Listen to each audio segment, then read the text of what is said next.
주중에 장로님 전화가 왔었습니다. 전화가 와서 통화를 좀 했거든요. 장로님이 겪고 있는 그 어려운 일에 대하여서 결정을 내리셨다고 그렇게 말씀을 하셔드렸습니다. 다 내려놓겠다고 그런 말씀을 하셨어요. 참 감사했습니다. 제가 하나님께 기도한 대로 하나님의 은혜가 임하여서 또 그렇게 결정하도록 하시고, 또 하나님이 은혜 가운데 필요한 모든 것들을 채우시고 또 갚으실 줄로 믿습니다. 하나님이 요셉의 응답 주시기를 제가 축복했습니다. 요셉이 다 빼앗기고 또 자기 손에서 다 사라지고 노예가 되었기 때문에 가장 바닥까지 내려가지 않았습니까? 그런데 하나님께서 세우셨습니다. 언약의 비밀을 가진 요셉을 그 강대국 애굽에서 높이 세우셨습니다. 7년 동안 흉년이 몰아치는 중에도 요셉은 응답을 받았습니다. 모두가 굶어 죽는 그런 상황에서 요셉이 경제의 복을 받았고, 요셉은 애굽과 또 주변 여러 나라와 민족들을 먹여 살렸습니다. 앞으로 우리 한국과 또 세계의 경제가 더 어려워지리라 생각을 합니다.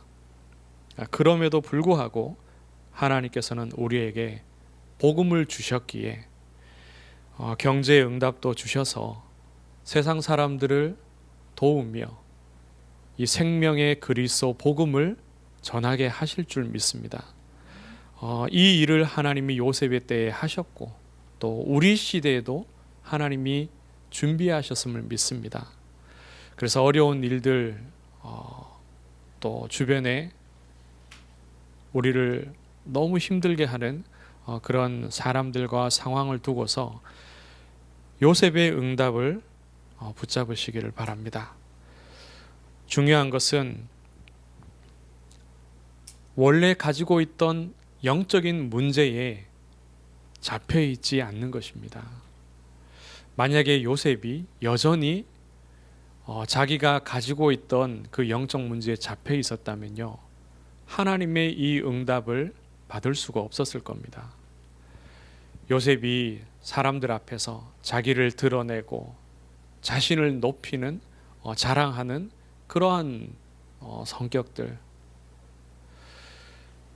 그리고 어머니가 일찍 돌아가신 그 빈자리에 대한 상처들, 또 형들이 자신을 죽이려 했고 또 자신을 팔아버린 그런 일에 대한 요셉이 가질 수 있는 그런 미운 마음들, 원수 갚고자 하는 그런 마음들, 이런 것들이 요셉의 속에 그대로 자리하고 있었다면, 여기에 매여 있었다면 하나님은 요셉에게 이런 귀중한 축복을 주실 수가 없는 겁니다. 그래서 우리 주변에 있는 그러한 어려운 일들을 통하여서 하나님이 우리를 바꿔나가시는 겁니다. 그 문제들을 발판 삼아서 더 복음의 사람으로, 전도자로 하나님이 우리를 세우시는 줄 믿습니다. 응답 누리시기를 주의 이름으로 축복합니다.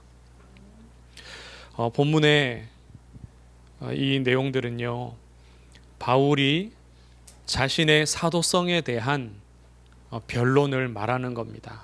그 증거를 말하고 있는 거죠. 교회 안에서 기둥같이 여기는 사도들, 9절에 보니까 나오지 않습니까?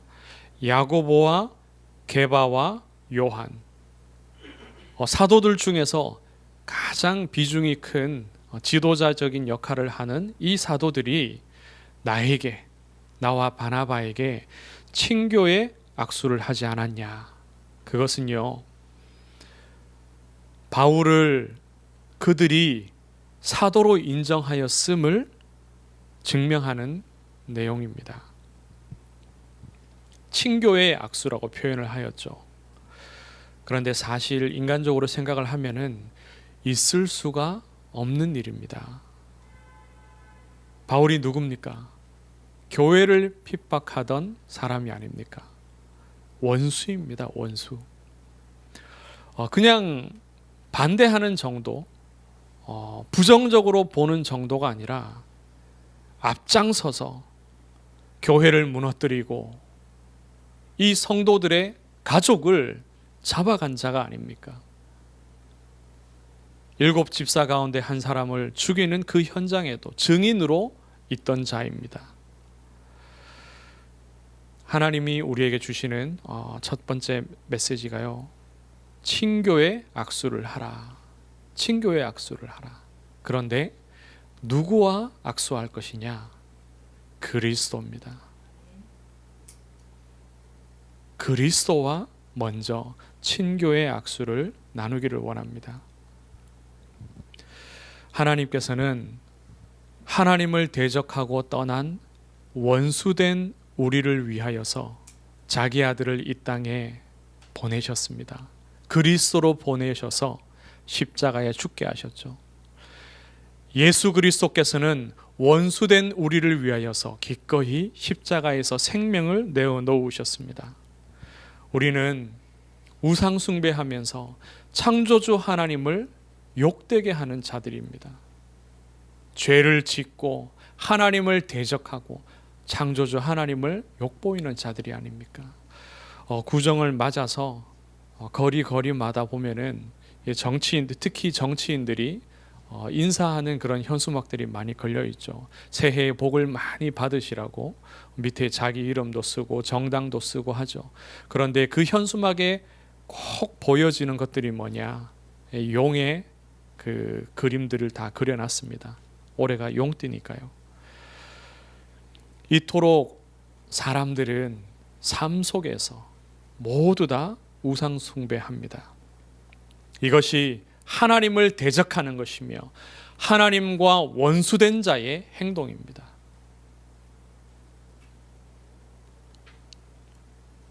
에베소서 2장 1절에서 5절까지의 말씀을 보면 하나님이 원수인 우리를 어떻게 사랑하시는지 잘 말씀하고 있습니다. 그는 허물과 죄로 죽었던 너희를 살리셨도다.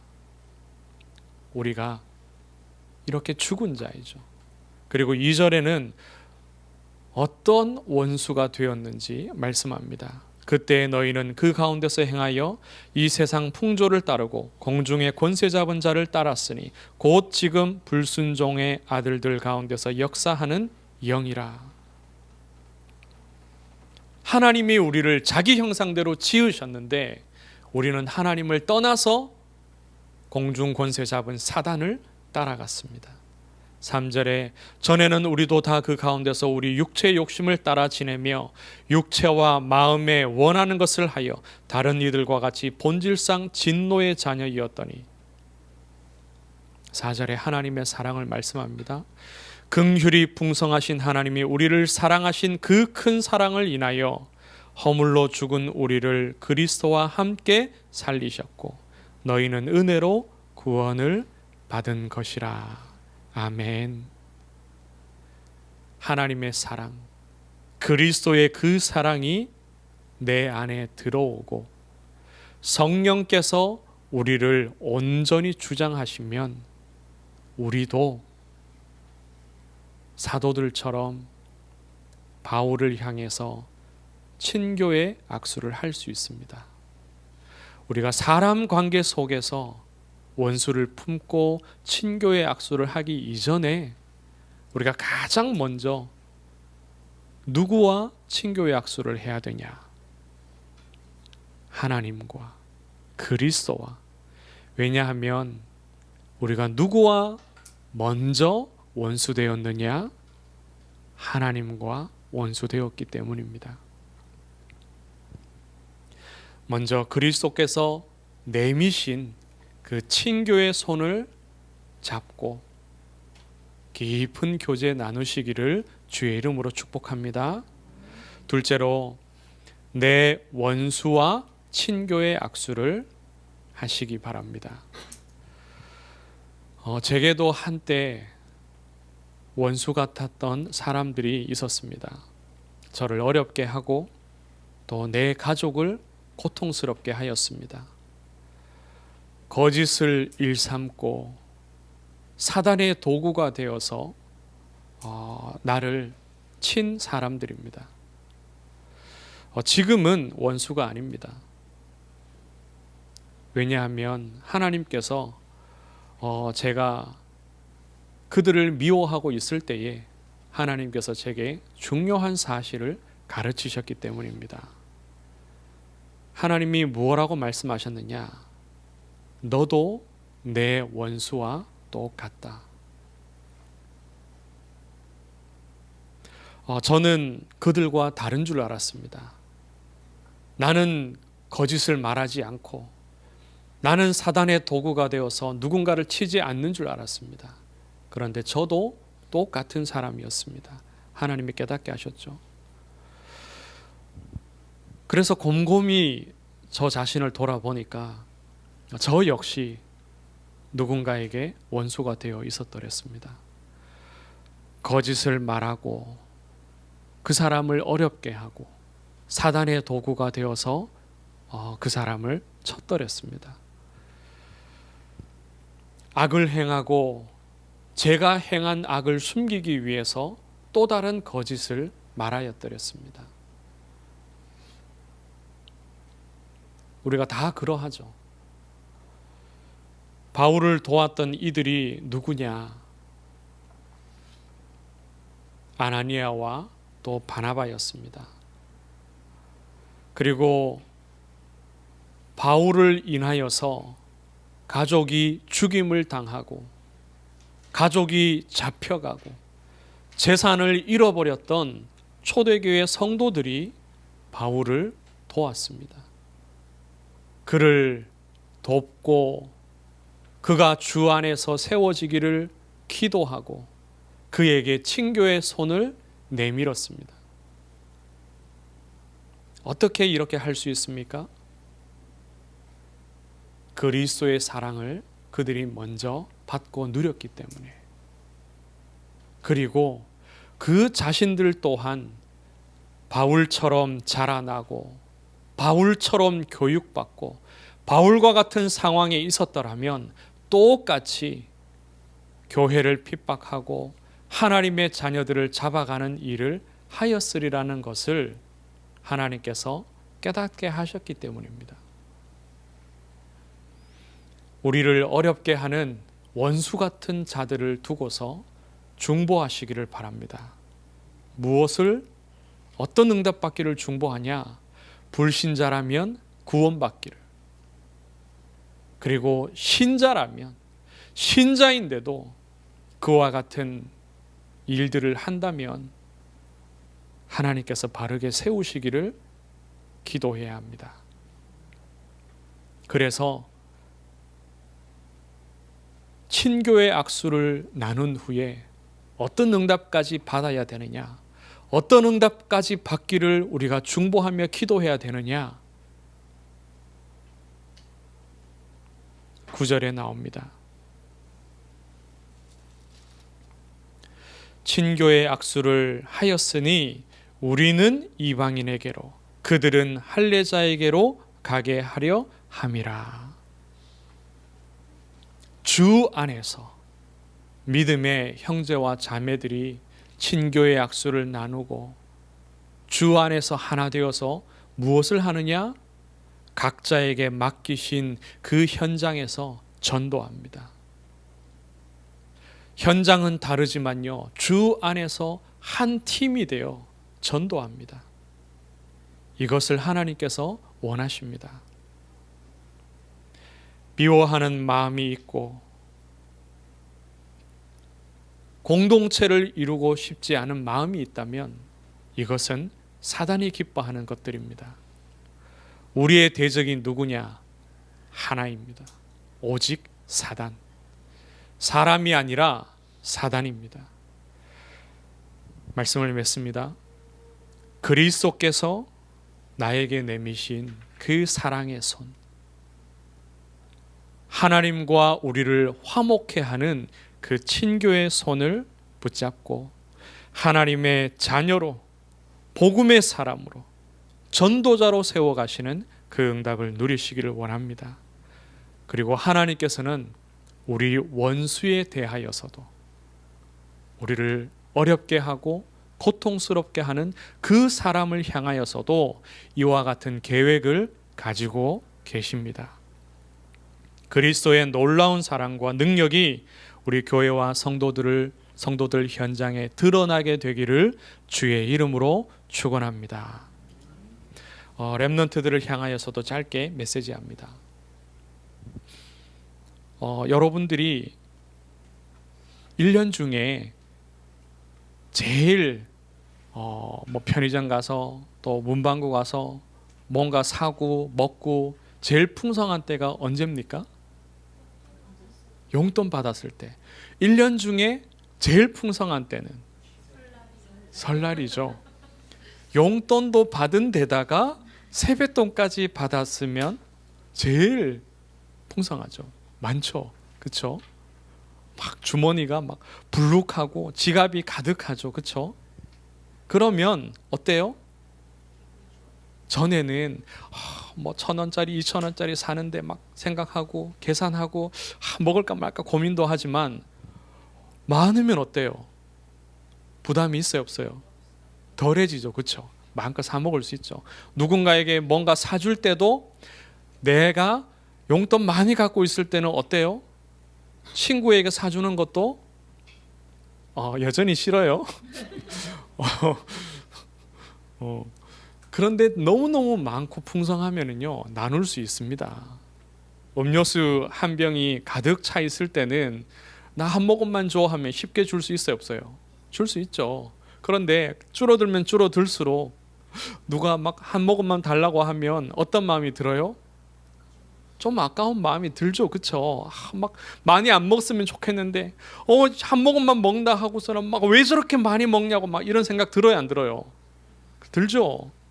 보통 우리 친구들 사 먹는 게 뭐 500ml짜리 이런 거 사 먹죠. 그쵸? 편의점 가서 1.5리터짜리 2리터짜리 확 사는 친구들 있어요? 잘 없죠. 그쵸? 그런데 엄마 아빠가 함께 가서 야, 너 오늘 콜라 대박 많이 마셔라, 2리터짜리 사준다면 형이 한 모금 달라 하고 오빠가 한 모금 달라 하면 엄마 아빠가 한 모금씩 달라 하면 마음껏 돌리겠어요, 안 돌리겠어요? 돌리죠. 그거예요. 보면 둘이 막 되게 많이 싸우는 그 관계들이 있거든요. 어제도 하루 종일 그거 보다 왔어요. 막 답답한데 집안에서부터. 언제 사랑할 수 있냐? 내 안에 가득 있으면 그걸 내어놓을 수 있습니다. 우리 하나님 자녀들은 그렇게 사랑해야 돼요. 하나도 없는데, 가지고 있지도 않은데 억지로 사랑한단 말하고 억지로 누군가에게 무엇을 주려고 하면은 엄청 힘들어요. 결국은 지칩니다. 하나님의 자녀는 어떻게 사랑하냐? 하나님의 사랑을 많이 받아서 주어야 됩니다. 내가 아직 잘 못 주고 있다? 그러면 사랑이 부족한 거예요. 생각해 보세요. 100ml, 200ml짜리 작은 요구르트라고 생각을 하면 돼요. 2리터짜리 큰 음료수병을 갖고 있으면 마음껏 돌릴 수 있듯이 하나님의 사랑으로 내 안에 많이 채우세요. 그럼 기도의 제목이 하나가 되겠죠? 하나님, 내게 하나님의 사랑을 부어주세요. 가득 부어주세요. 그리스도의 사랑을 많이 내 속에 부어주세요. 그래서 그 사랑을 인하여서 내가 누구랑 계속 싸우거든요. 내가 누구랑 사이가 너무 안 좋거든요. 내가 누가 너무 밉거든요. 하나님, 그 사람을 사랑하고 살리고 도울 수 있도록 또 만들어주세요. 이렇게 기도 제목을 잡기를 바랍니다. 이 응답을 하나님의 은혜 안에서, 그 사랑 안에서 앞으로 누리게 되기를 주의 이름으로 축복합니다. 아멘. 하나님, 은혜를 감사합니다. 우리를 긍휼히 여기시고 우리를 사랑해 주셔서 그 친교의 손을 먼저 내밀어 주심을 감사합니다. 이 은혜를 내가 충만히 누리게 하셔서 우리 주변에 원수된 모든 자들을 사랑하며 그들을 살리며 그들을 위하여 중보할 수 있도록 주님 역사하여 주옵소서. 살아계신 예수 그리스도 이름으로 기도드리옵나이다. 아멘.